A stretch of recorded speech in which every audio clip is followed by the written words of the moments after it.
and you can actually look at that object in runtime and see what its name is, what the list of methods are, those kind of things. That's not really what I'm going to talk about for Android. What Android lets you do is, so you have this object, and it has some class, it has fields, it has methods, and it has constructors. And sometimes there are some things that are in core Android that you might want to get to. In my case, one of them was the wireless. So, in Android,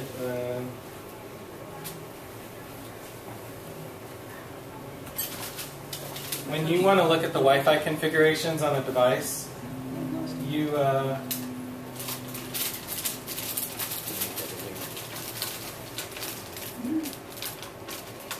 end up using this Wi-Fi configuration class. Like you get the Wi-Fi manager, you say I want to get the current configuration or give me all the configurations, and you'll get one of these objects that matches each one of the lines that's in your, if you go to the settings app and do Wi-Fi.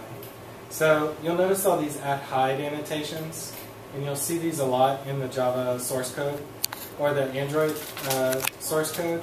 Basically, these are variables that if you have a Wi-Fi configuration object in your code and you do like the dot at the end of it, none of these things will show up, and if you try and type them out, you'll get the red squiggle line that says this isn't a valid field or method. But in my case, I was writing an app where I needed to see all of these extra variables. And with reflection you can, but it can be a bit cumbersome to do. So what I did was I created something called a reflection object.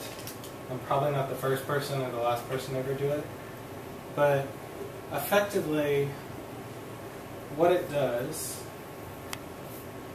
is it takes an object and a class, and when you instantiate one of these, it basically makes sure that the thing that you passed in, that the class and the object match. And what it allows you to do is, I'll just show you via an example.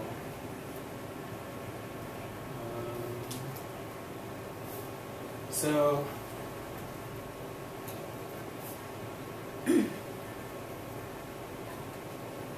over here I've got a emulator running,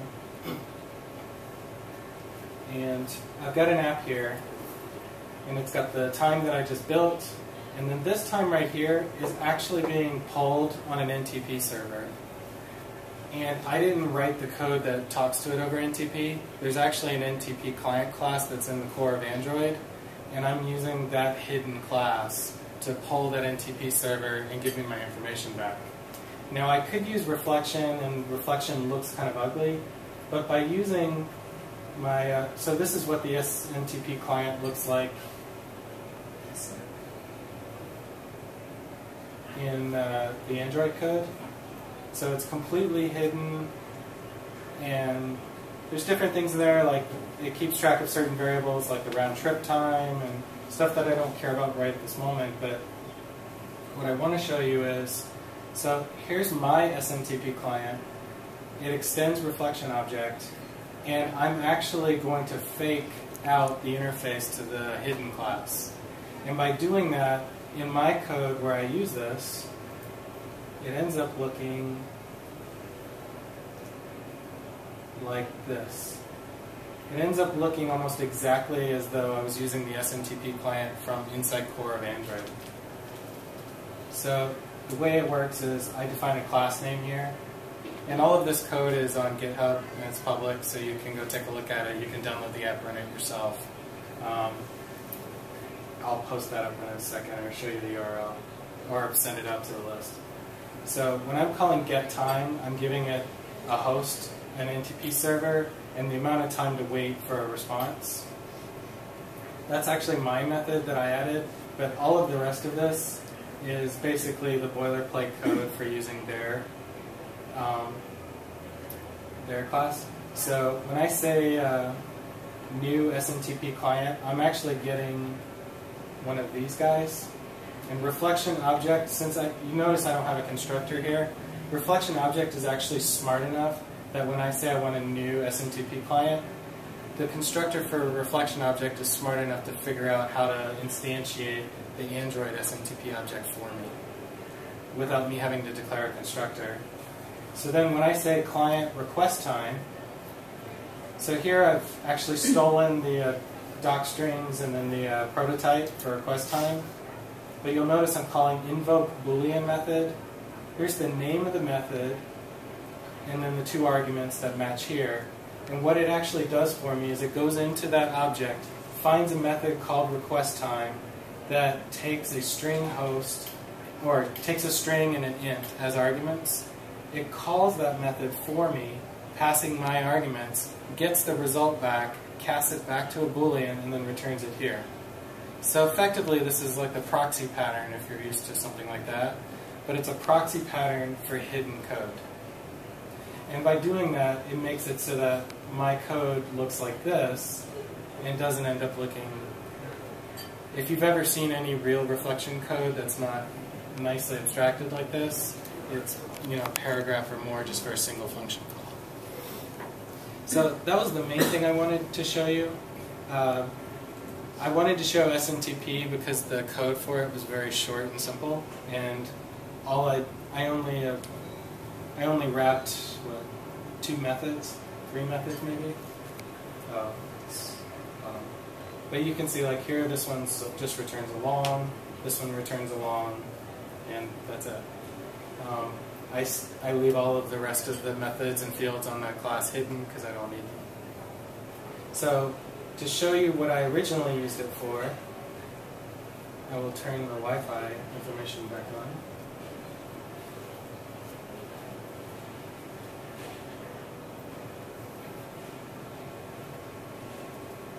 And so here, my current Wi-Fi is wired SSID, which is what JNeMotion uses.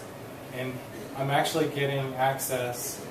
This information here will be, anybody could get that back. But all of the stuff down here, this is all the stuff that you're not supposed to be able to get to. And so I can see what my current IP is, I can see my network routes, which basically this is telling me what my default gateway is, what DNS servers, and if I'm using any kind of HTTP proxy. I needed that for my work to be able to set, I needed my app to be able to get settings remotely to change the settings on the device, because my app controls the network settings on the device. And Android just doesn't make that stuff available. So that was probably a lot of information thrown at you at once. Does anyone have any questions? Or have you ever done anything similar with like Bluetooth? As far as like what you did with the Wi-Fi class, like how would you go and find like what stuff is hidden? Because I'm doing something specific with Bluetooth. Do you know what the class is called? I'm just starting up. So literally in the last day. So here, I am in the right place. Where is that?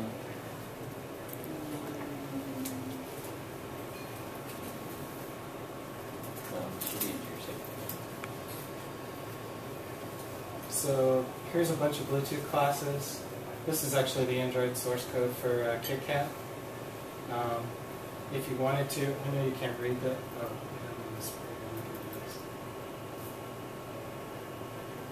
so maybe let's say Bluetooth Manager.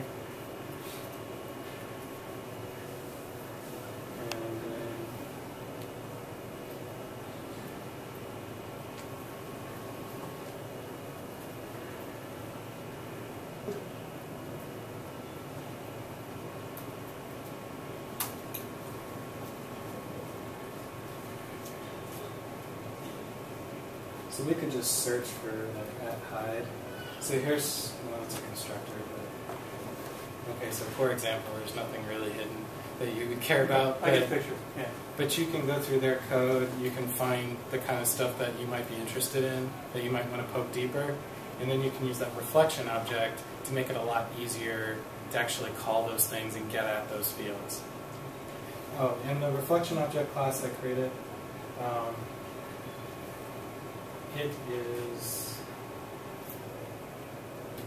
It's GitHub, and it's just, if you go to SR105, that's my handle. I'll post it up in the notes at the end of the meeting. but I called it wireless details because originally it was that. You can use that. It should build just fine for you and run.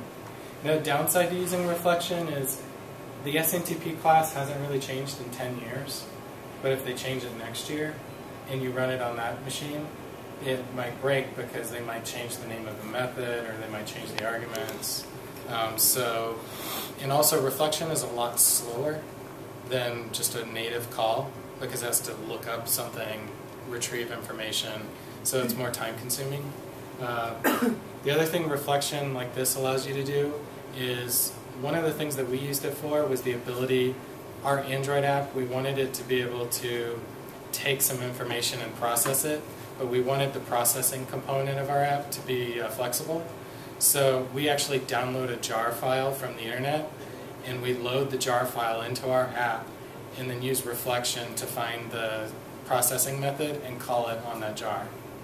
So we can actually load like code live from the internet. I don't know if you're really supposed to do that, but you can do that on Android. Okay. So I actually had a second thing, and this one is a bit more straightforward.